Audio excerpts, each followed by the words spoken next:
Welcome to. Renaissance in Parallel. My name is Jacqueline. And I'm Krista. Thank you for joining us. If you joined us last week, you know that our theme for this month is the dark side of movies, media, basically pop culture. And today's episode, we're being very specific. We're talking about a short time frame between 2001 and 2002 and a trend that we found of single parenting, um, and how that kind of programs people to have a response to it. Talk more about that, Kristen? Yeah, so we have a lot of kind of all over the place examples, but we have three that really fit. We wanted to talk about Friends, Sex and the City, and Gilmore Girls. Um, in Friends, this is going to be full of spoilers, by the way. So if you don't want any spoilers to any of these things, then click the back button. But You had so the plenty of first time. one, yeah. So the first one that we're going to talk about is Friends. And on Friends, there is, the whole will they, won't they relationship with Ross and Rachel. And then there's a certain point where they just have a one night stand. And it starts off with Rachel being pregnant. Who's the dad? We don't know who the dad is, but it turns out to be Ross. And they agree to raise the child together while not being together because they don't want to risk messing things up and then having things be uncomfortable when they raise their child. And it just there's a lot of tension there, and they try to make the friendship co-parenting thing work for like 2 years, and then the very last scene, I think, of the show is them finally getting together. The very last episode, at least, is them finally getting together, where you don't see any kind of resolution about that. You're just kind of left to assume that this time things will work out and they'll live happily ever after. But the baby that they have, is really like a side note that isn't involved in the episodes as much as you would think they would be, being Ross and Rachel's baby together, and one of them would presumably have them. Being parents doesn't really seem to affect their lives too much, at least past like right after the baby's born. And there was another thing, I forgot it. But yeah, so that's that for that. And Sex in the City. Uh, Sex in the City. Remember, this is the same time frame. This is like season 4, Sex in the City. That was season 8 of Friends. That is in 2001 and into 2002. It's the same exact time. All of these shows are like having the same theme. And we have Miranda gets pregnant with Steve, who she dated a long time, like 2 seasons earlier, and they had been friends with. He finds out that he has cancer and then has one of his testicles removed. And the whole thing is preposterous. But she essentially has sex with him to prove that women don't care about men having 2 balls. And then she gets pregnant off that one night stand. She doesn't, afterwards, she's like, oh, I don't want a relationship with you, Steve. And she throws herself at some other guy. And then she kind of complains about the things that she needs to do for the baby. Season 5 rolls around and she had the baby like between seasons. And she is doing it by herself. And like, it's kind of like, fine, whatever, she complains about it, but they don't really ever show you the things that she physically is doing. It's only ever like her talking about it. And the baby's in it once in a while, but it's not like the baby's a regular character. And they make Steve out to be an inept parent who doesn't want to watch the child alone for more than 2 hours at a time, when he's the one who wants to be together to raise the child together. And Miranda hooks up with more guys. And the only thing they kind of wrap up there is with his work. She feels like she can't balance work and life, but then her friends like come to the rescue, and oh, she gets a massage from Aiden and everything's fine. Like, oh, that's the break I needed, is like a massage. Like, seriously? That's that's not parenting. And then season 6 rolls around. It's 2003, and she realizes in the beginning of the season that she's in love with Steve, and that whole season is basically centered around getting like waiting for Steve to break up with his girlfriend, and she gets it has a boyfriend in the middle because she's like trying to like essentially replace Steve with some other guy until that guy says he loves her and she runs away. And then the jealousy and her feelings like catch up, right? And she confesses her love to Steve. They like immediately get married and go on a honeymoon, and her friends come to the rescue again to watch the baby while they leave. And it's just like, it's so ridiculous because they kind of touch on how her work says, "Oh, you're distracted." But they never really show it. And they always make it seem like, "Oh, her friends will save her. Like her friends will help her raise the baby."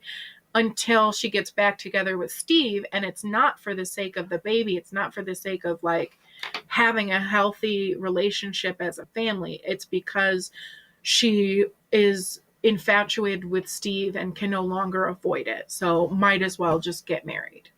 That's another thing with like both Friends and Sex in the City is that like in both of the shows, the all of these adults really have like kind of unhealthy friendships. Mm. Like they're replacing the relationship that most people would have, you know, like in the past in their 20s with their friendships, which is you know, that's definitely another thing that like affects all that. They're also And all very casual with sex. Like obviously Sex in the City is because it's in the yeah, name, but but Friends, they Friends was bounce from marketed as partner to like partner. Like, being like not that inappropriate or whatever. It was like a normal TV show that like young teens would watch mm-hmm. and everything, and it was on regular channels and everything. But really like the entire premise of the show is like these these people just trying to have fun and not really looking for anything more than that, and not really thinking ahead or anything like. Mm-hmm. And there was another, because that Sex in the City, you said also they don't work their stuff out, or they don't like get together until the The very end of very the end show. of the whole show. It's like in the last 3 episodes, basically, of the whole series, when they started off that relationship between Miranda and Steve in the second season, and she gets pregnant like 2 seasons before, like, and then they finally get together. It's not about the child at all. It's really not about parenting. It's all about like complaining and then having your friends bail you out, which is not how parenting works. And so our other example's a Obviously. little different. Gilmore Girls, it kind of shows you like the future version of it, like what happens down the road, like the after effects of the single parent, or like, you know, uh, Christopher's not really present, Mm-hmm. and Lorelai ends up like raising the baby on her own. And I think to some extent that was a choice of hers and not really up to the father at all. But they skip over like the challenges and everything that she deals with, and they kind of start off where her daughter is the age that she was when she got pregnant, and that's where the show starts. So it shows like all of the different choices that like Lorelai pushes Rory to make so she doesn't make the same mistakes. And if you watch, you know, Gilmore Girls, probably I don't know, like 2004, it's like season 4 or 5. Um, Lorelai and Luke get together, and then Luke finds out that he has a child with somebody else that he didn't know about, and so they break up, and then Lorelai hooks up with Rory's father, has like a one night stand with him, and then her and Luke break up, and then she marries Christopher, and then and she's miserable because she doesn't actually like him. and and then eventually, like at the end of the show, up with Luke, who is in reality the closest thing to Rory's actual dad. Like he was there for her whole life. He was involved in her life and everything.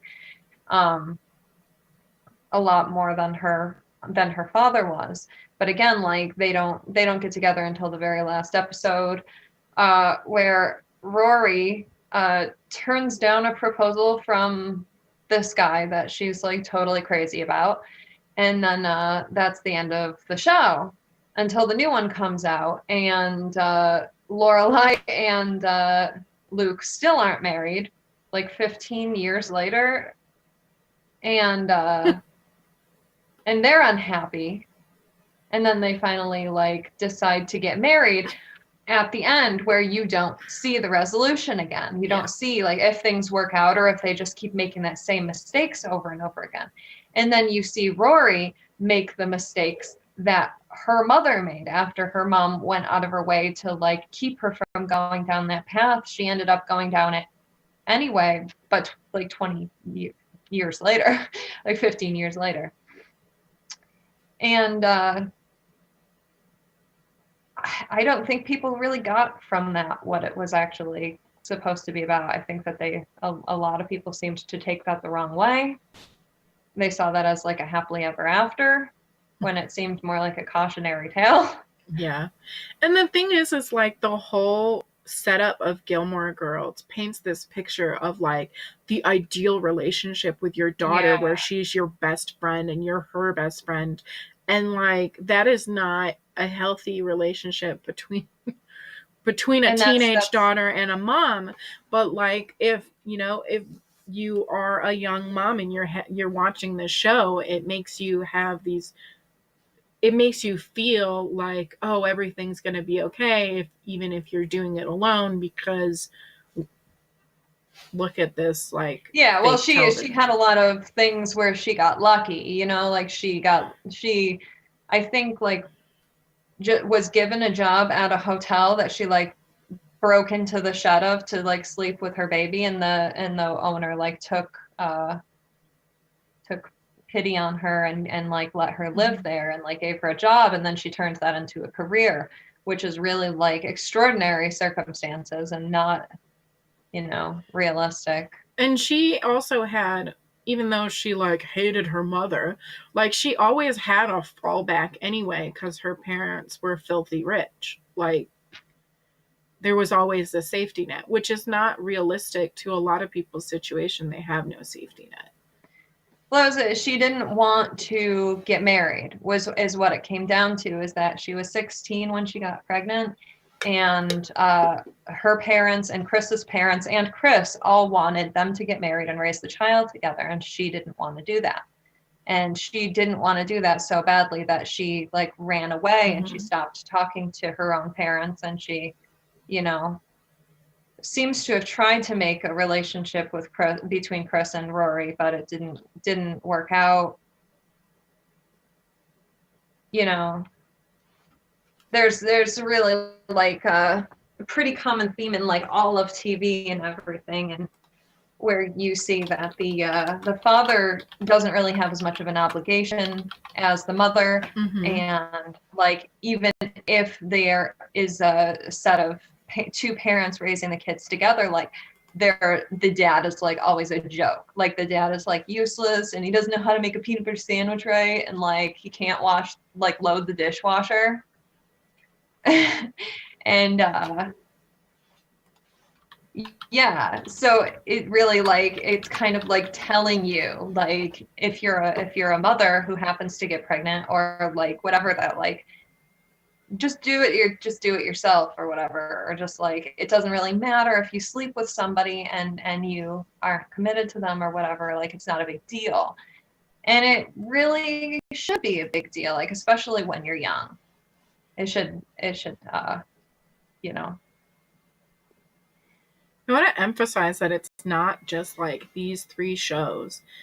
There was Yeah. like there's a whole list of shows and movies that that had single parents or this same kind of thing going on. Like there's two shows There's that a came out in 2001 called One on One and Raising Dad, where you have single dads as like the theme of the show.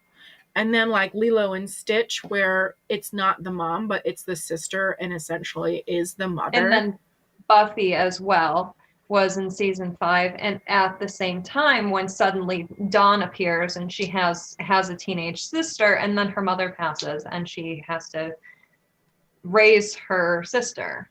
Mm-hmm. And then there's Signs with Mel Gibson, where he's a single dad and like the aliens are coming, but he's doing just fine. He's like the best dad ever, living in a cornfield. And Princess Diaries, her mother raised her like the whole time, and while her dad was off being Prince in Genovia or whatever. X-Files, Scully and Mulder have the baby circa 2001, 2002. Every Disney movie ever is basically that thing. You have no parents or one parent, but Yeah, like every single Disney movie ever. but these are just like it's just a whole group of them in this tiny time frame. Oh, 10 Things I Hate About You, you said. Yeah, well, no, it's Um, kind of a what little else? different. I mean, it's a But it single was a single dad dad. raising the two teenage girls, but my issue with that was that Kat knew that this guy was a total creep, and she was too proud to like tell her sister that she Yeah. was like going down the same path, Well, like and actually, eventually did, but Kat and it's a little different. But Kat is like the teenage version of Miranda, where she's very like standoffish and like super feminist and like doesn't need a man in her life, but is still ends up with the dude and yeah, says happily ever after. the poem of 12 things that she hates about him, not 10. I was so mad. And then we had like the baby born in Roswell also. So it's like, Yeah. and those are just the ones that we came up with. And I mean, I know there's more, but it's like that period of time really pushed the casuality of sex and the casuality of having a child and raising it by yourself. And then we see how like that same time period I mean, 80% Buffy's of definitely really alarming, like when they're like, if you have sex, your boyfriend's going to lose his soul and kill everyone you know.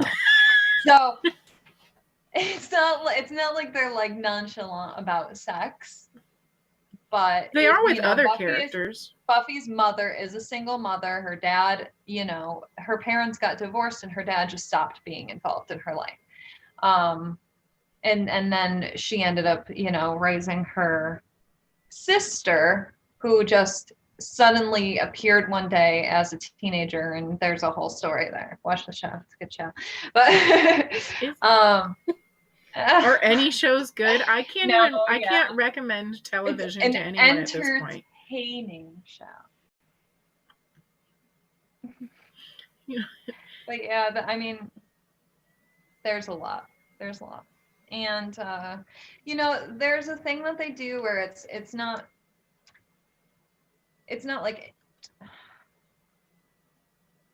like Disney. Every single Disney movie has like one of the parents is deceased, or both of the parents are Mm-hmm. deceased, and it's kind of this like um it's a little different, but it's kind of like the same thing where you end up with this like this child without their parents, or the single parent who is like trying their best and everything. And that, you know, there it's important to have representation for people who are in that situation.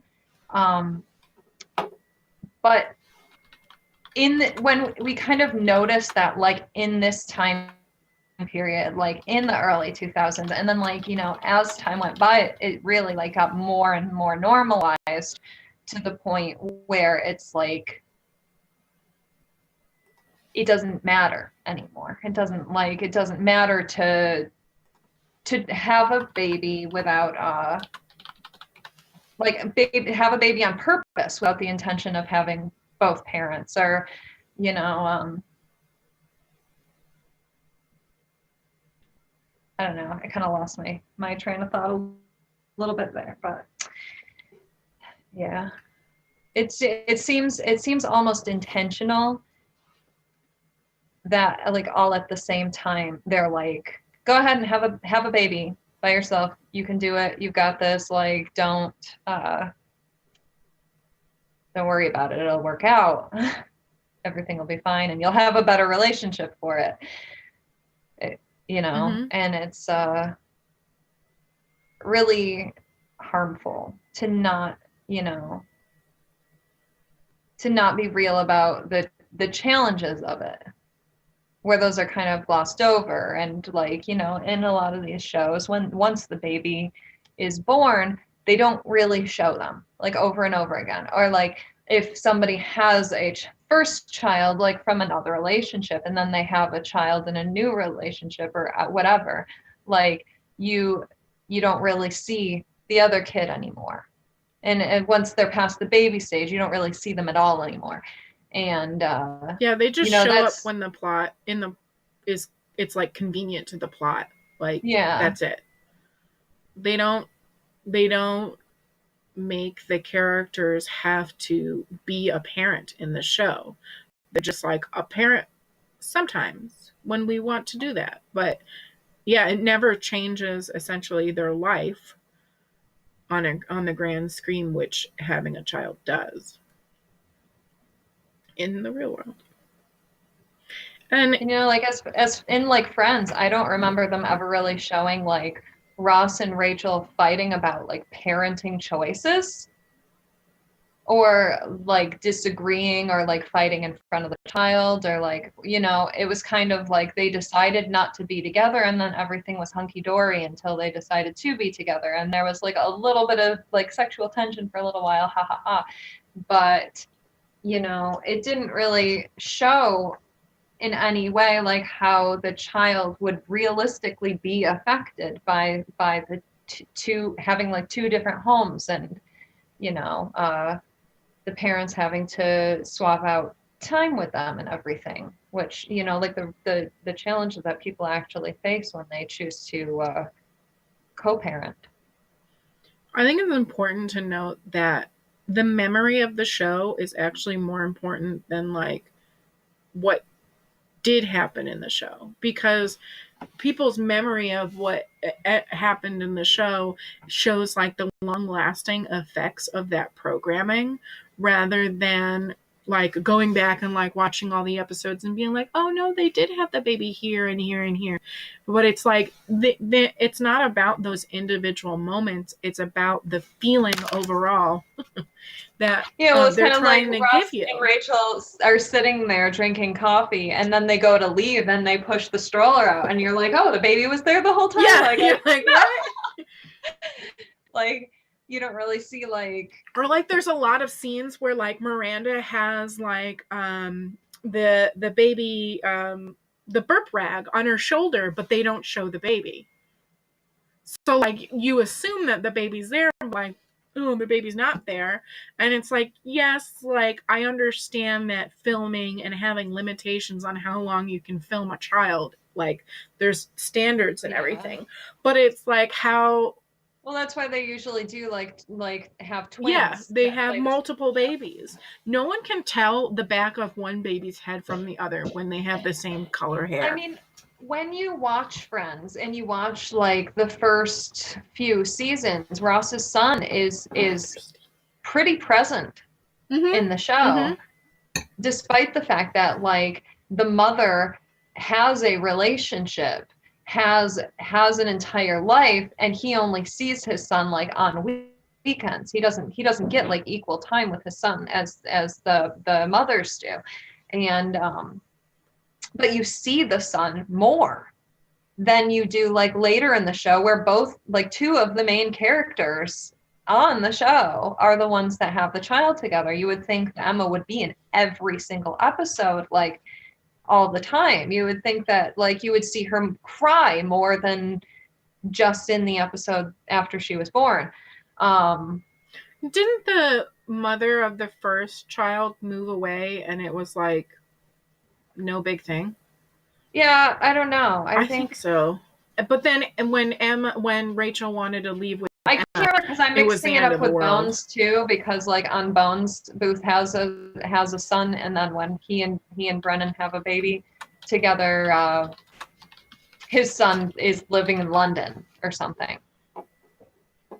So you don't see Booth's first son. So I might be thinking of that. And, There's this and whole thing 35 reasons why Ross Geller is the worst. whoa, what? It's just like I just googled like Ross and like fatherhood, and that's like the first thing that came up. It's 35 reasons he's the worst.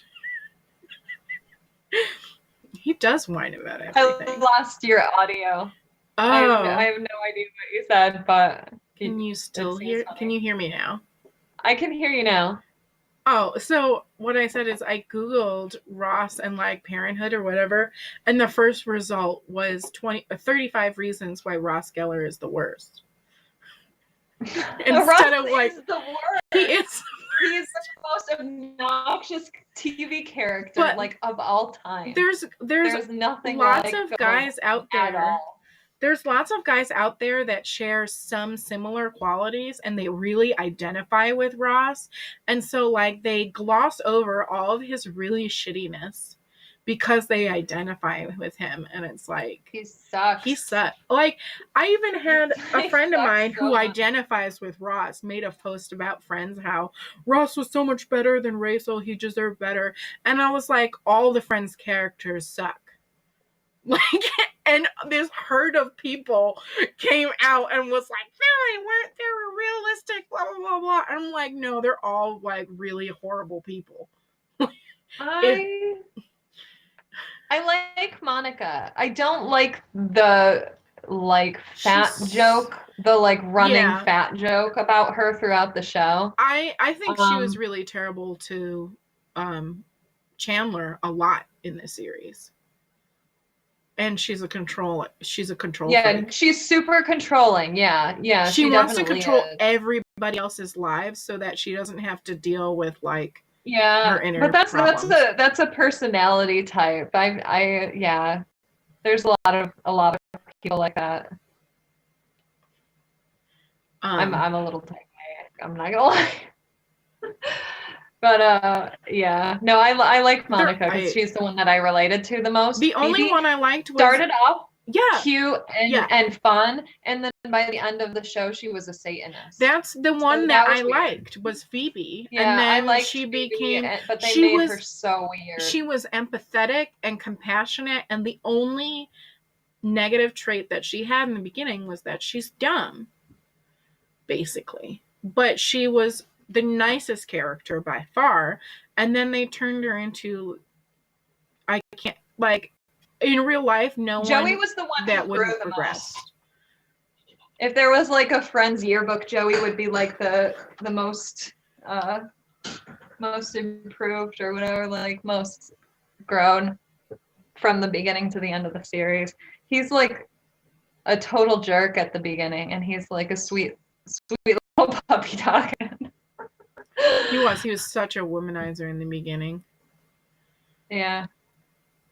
I don't know. I'm trying to find out about the. There was Oh Scrubs well, too, a little bit, and I know that like was a we little talked later. about not like mentioning that because it's like it doesn't go along with the timeline like literally all of our other examples do.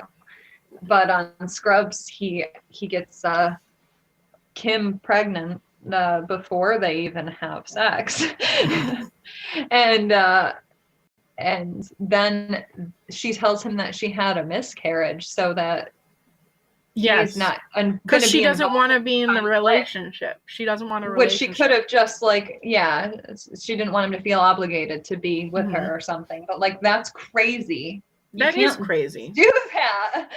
People Like, won't. Don't. I don't think there's these things. Is like all of these things perpetuate stereotypes about men and women, and then people like to your brain, like you may be watching something that consciously you know is fiction, but to your subconscious mind, everything that you experience is your reality.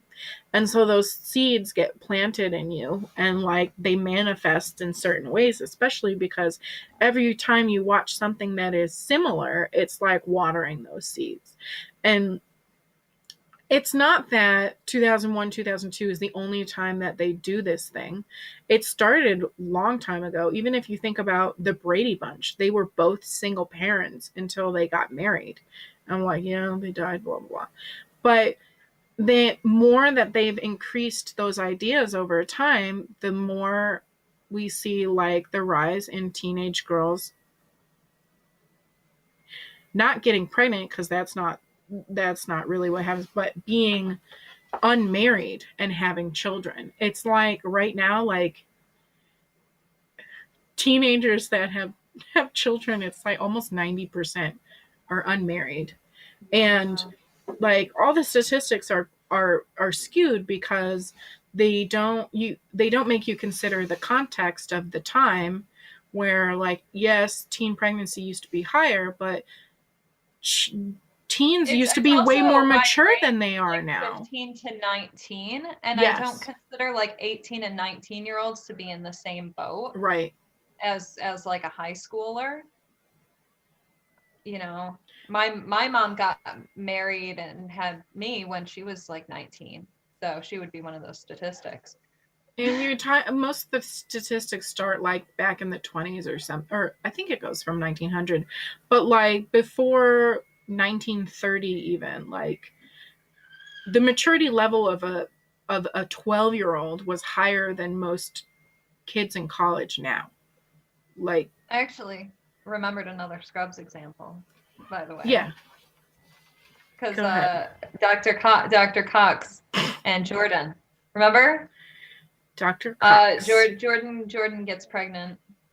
Her and Dr. Cox like are divorced, and they just get it on every once in a while. Mm. And she gets pregnant, and then like you don't find out you, until she just like shows up and she's got a belly, and then she doesn't say who the father is, and waits until she knows that he wants to be with her anyway and not just because they're having a baby together. And then she tells him that it is in fact his baby. All these characters act so manipulatively. You know what I'm saying? Can't talk. Um, Whereas in real life, most people would be honest about it. It's like that stereotype that women withhold information until it's most convenient or most advantageous to them, and that does encourage people to other like actual people to do it. But that's not how people generally are in real life, especially outside of the TV programming. My husband says that women like to play rogues because they're sneaky and manipulative. And I was like, I wish that I could prove you wrong, but I love to play a No, rogue. I think That's women my like to play that's my rogues main. because they are mysterious and powerful. I like to stab things really fast. It puts them in a position of like where that women often don't have in their regular life, where they are like cool. Like their rogues are cool. And Rogues are cool. they're cool. They're And I'm powerful. not And fast. yeah, they're sneaky, but it's not about the sneakiness. It's not about the underhandedness of a rogue. It's about that mysterious character. It's like how a lot of women like tigers. It's because they're mysterious and powerful. And they're elusive I like and elephants. aloof. They're so cute. I like all the animals. Elephants aren't really I like to mysterious play a or bard, and I don't think stealthy. there's any reason why you wouldn't know why I like them. You're such a bard. Because that's the real me. I like to be a bit realistic in my characters. I'm like, which character could be the most like me? Oh, a cat human and a bard. Got it. Like, Yeah. and she's an herbalist. Like, I'm like, I'm gonna make this character like the fiction me. Literally you. It really is. Yeah, I know, because Panda did like the same thing. And Max did not No. at all. He's like, how can I make the myself can I sexiest character? like a wizard who's yeah. He's like, yeah, what's she a was pretty character that if it was real, I'd probably want to do her? Like, reaction to Max's character. cool. He's hilarious. Anyway, we're totally off topic Okay. now. We should probably I wrap think it's this because up. we're about wrapped up. I think everybody can decide for themselves whether or not they think that this trend of single parenting and doing it on your own and making sex and children casual is intentional or not. Or if you're crazy enough to believe that it's a coincidence. Yeah, if you're crazy enough to think that all of those things is just happens to happen at the same time over and over and over again. That's your choice. And I don't know why you would watch this channel if that is your choice. But Yeah, seriously. thank you. Anyway, if you watch this far, you're cool. We like you. Comment below, but Like, don't be a troll. subscribe, hit the bell notification Yeah. if you want to know when our next video comes out, which Not is next not week. going to be next week. We're taking a break next week, so the following Friday at the usual time will be the next. The 21st? I don't know wait. days. I don't know. 20 something. 22nd, Just- I think. You're gonna have to hit the bell. It's a mystery. We might take a. Yeah, okay. I was like, we might take another break because I'm actually going somewhere, but we'll probably be It's a able to busy do it month. later. Yeah. All right. Well, Yeah. we'll find out. Ooh. It'll be the same time, 3 p.m. Eastern, 12 p.m. Pacific, and catch you on the next Renaissance in Parallel. Bye.